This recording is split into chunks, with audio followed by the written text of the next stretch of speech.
Assalamu alaikum wa rahmatullahi wa barakatuh, page 74. Inna alhamdulillah, wassalatu wassalamu ala rasulillah. لقد سمع الله قول الذين قالوا إن الله فقير ونحن أغنياء سنكتب ما قالوا وقتلهم الأنبياء بغير حق وقتلهم الأنبياء بغير حق ونقول ذوقوا عذاب الحريق. Allah a certainement entendu la parole de ceux qui ont dit Allah est pauvre et nous sommes riches. Nous enregistrerons ou bien nous enregistrons leurs paroles ainsi que leurs meurtres sans droit des prophètes et nous leur dirons goûter au châtiment de la fournaise. Contexte historique. Selon Ibn Abbas, Abu Bakr radiallahu anhuma est passé chez un juif qui était un érudit, qui enseignait à des disciples. Et là, il passe à côté, il lui dit il est temps que tu crois au prophète Mohammed alayhi salatu wassalam. Tu sais très bien que il a été envoyé avec la vérité de son Seigneur.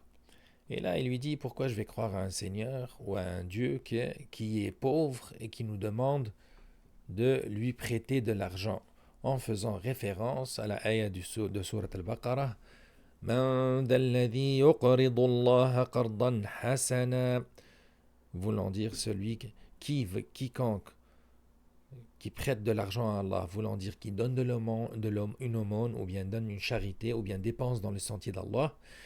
Et c'est comme si c'était un prêt qu'il fait à Allah, que Allah lui remettra son prêt le jour du jugement dernier. Alors, il a interprété comme étant, s'il nous demande de lui prêter, c'est que c'est lui le pauvre et nous les riches. Sayyidina Abu Bakr était outré par cette parole, il a frappé.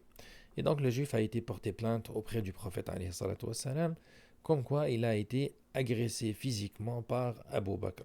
Et là, Abu Bakr explique la parole que le juif avait dit, et le juif a tout renié. Et donc Allah a fait révéler cette ayah pour dire que voici ce qui s'est vraiment passé, et que Allah enregistre ce que tout le monde avait dit. Non seulement leurs paroles, nous enregistrons leurs paroles, mais aussi le fait que, auparavant, leurs ancêtres avaient essayé de tuer, ou bien ils ont tué des prophètes, et tel qu'on va le voir plus tard, ils ont essayé d'assassiner le prophète, alayhi salatu wassalam. Et donc, ceux qui ont dit ces mauvaises paroles à propos d'Allah, et ceux qui ont commis des injustices envers les prophètes, on va les envoyer en enfer et on va leur dire goûtez au châtiment de la fournaise. Pourquoi? ذَلِكَ بِمَا قَدَّمَتْ أَيْدِيكُمْ. Ceci est comme une récompense à ce que vos mains ont perpétré. Cela à cause de ce que vos mains ont accompli antérieurement, car Allah ne fait point de tort ou bien d'injustice aux serviteurs. وَأَنَّ اللَّهَ لَيْسَ بِظَلَّامٍ لِلْعَبِيدِ. Allah ne commet pas d'injustice. Allah va juger et c'est lui le juste. Donc Allah ne commet pas d'injustice. الذين قالوا إن الله عهد إلينا ألا نؤمن لرسول حتى يأتينا بقربان تأكله النار. Ceux-là même qui ont dit vraiment Allah nous a enjoint de ne pas croire à un messager tant qu'il ne nous a pas apporté une offrande que le feu consume. Donc, ils ont dit comme si Allah leur a confié que mon, ne croyez pas à un messager tant et aussi longtemps qu'il nous amène pas une offrande, que un feu descendra du ciel pour montrer que il dit la vérité. Certains mufassirin vont dire qu'ils ont inventé ça de toutes pièces, qu'Allah ne leur a jamais dit que tel miracle arrivera. Et ça, certains mufassirin ont dit aussi que c'était vrai auparavant. Mais dans tous les cas, ceci n'est pas une excuse pour ne pas croire à Muhammad alayhi salatu wassalam.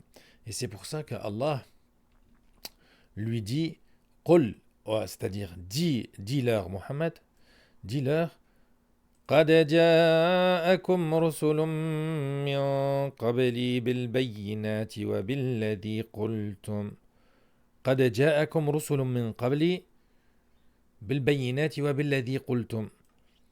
Des prophètes, des messagers avant moi, des messagers avant moi vous sont certes venus avec des preuves et avec ce que vous aviez dit, demandé. Pourquoi donc les avez-vous tués si vous êtes véridiques? فَلِمَ قَتَلْتُمُوهُمْ إِن كُنتُمْ صَادِقِينَ. Donc, Allah leur rappelle que auparavant, dans le passé, des prophètes sont venus avec des livres, avec des preuves, avec des éclaircissements d'Allah et avec des miracles, et malgré ça, vous les avez pas crus. Pire encore, que lorsque ils ont établi la preuve contre vous, qu'est-ce que vous avez fait? Vous avez essayé de tuer ces prophètes, ou bien vous avez tué ces prophètes. Ils ont essayé de tuer le prophète alayhi salatu wassalam, et ceci est bien détaillé dans la sunna.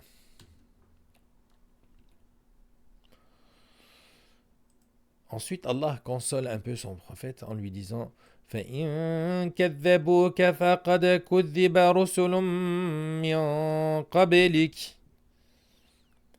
S'ils te traitent de menteur, c'est-à-dire qu'ils vont te traiter de menteur, rappelle-toi, Muhammad, sallallahu alayhi wa sallam, des prophètes avant toi ont certes été traités de menteurs. جاءوا بالبينات والزبر والكتاب المنير. Ils étaient venus avec des preuves claires, des psaumes et le livre lumineux. Donc malgré qu'ils sont venus avec toutes les preuves, avec la guidée, qu'est-ce qu'ils ont fait? Ils les ont tous démentis. Ils n'ont pas cru au message et ont essayé de les tuer. كل نفس ذائقة الموت. Toute âme goûtera à la mort. Et ça, subhanallah, c'est l'un des miracles d'Allah, que toutes les vies finiront par la mort, sauf celle d'Allah. Allah est le seul hayyun la yamut, le vivant qui ne meurt pas. Et toutes les autres formes de vie finiront par la mort. وَإِنَّمَا تُوَفَّوْنَ أُجُورَكُمْ يَوْمَ الْقِيَامَةِ. Mais c'est seulement au jour de la résurrection que vous recevrez votre entière rétribution. Et donc, cette vie, c'est une vie d'épreuve. C'est une vie de test. Allah va nous voir est-ce qu'on va croire en lui et à son messager, et ensuite est-ce qu'on va faire le bien envers nous-mêmes et envers toute autre forme de vie, faire le bien sur terre. Et ceux qui croiront et feront le bien seront largement rétribués. Quand? Peut-être ici, dans l'ici-bas, mais c'est surtout dans l'au-delà, après la mort. فَمَنْ زُحْزِحَ عَنِ النَّارِ وَأُدْخِلَ الْجَنَّةَ فَقَدْ فَازَ. Quiconque donc est écarté du feu, est introduit au paradis, a certes réussi. La réussite finale, au final, la réussite, c'est aller au paradis. Nous étions au paradis, nous sommes descendus sur terre comme race, la race humaine, pour être éprouvés, pour vivre notre vie. Ensuite, on va être jugé. La réussite, c'est celui qui réussit ou celle qui réussit, c'est ceux qui reviennent au paradis. Parce que il n'y a nulle autre alternative que le paradis pour réussir. Le reste iront en enfer. وما الحياة الدنيا إلا متاع الغرور. Certes, la vie courante, la vie présente n'est qu'un objet de jouissance trompeuse. Pourquoi jouissance trompeuse? Parce que elle a ce caractère de distraction, ce caractère qui nous empêche de voir que elle est tellement belle que elle nous fait oublier qu'elle finira par finir et que la jouissance et que les joies de cette vie ne sont que temporaires et que la vraie réussite, c'est celle de revenir au paradis et non pas de penser qu'on va vivre éternellement dans l'ici-bas. لَتُبْلَوُنَّ فِي أَمْوَالِكُمْ وَأَنفُسِكُمْ. On va vous éprouver. Certes, vous serez éprouvé dans vos biens et vos personnes. وَلَتَسْمَعُنَّ مِنَ الَّذِينَ أُوتُوا الْكِتَابَ مِنْ قَبْلِكُمْ وَمِنَ الَّذِينَ أَشْرَكُوا أَذًى كَثِيرًا. Vous seriez éprouvé dans vos personnes et dans vos biens, c'est-à-dire votre argent, vos richesses.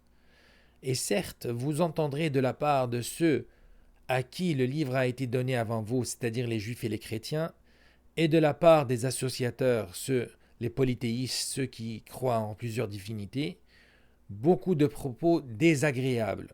On va entendre des mensonges par rapport à l'islam, on va entendre des fausses idées, on va nous accuser à tort et de tout tort. Mais وَإِن تَصْبِرُوا وَتَتَّقُوا فَإِنَّ ذَلِكَ مِنْ عَزْمِ الْأُمُورِ. Mais si vous êtes endurant, patient et pieux, voilà bien la meilleure résolution à prendre. Donc Allah nous dit que lorsqu'on entend les médias parler du mal de l'islam, lorsqu'on entend à droite et à gauche de toute religion, toutes les religions s'associent et se mettent en alliés contre l'islam. Qu'est-ce qu'on va faire? Allah nous dit وَإِن تَصْبِرُوا. Soyez patients, endurants, وَتَتَّقُوا. Et soyez d'une conduite irréprochable. فَإِنَّ ذَلِكَ مِنْ عَزْمِ الْأُمُورِ. Certes, ceci est une grande résolution à prendre. Alhamdulillah, on parlera de la page suivante, Inch'Allah.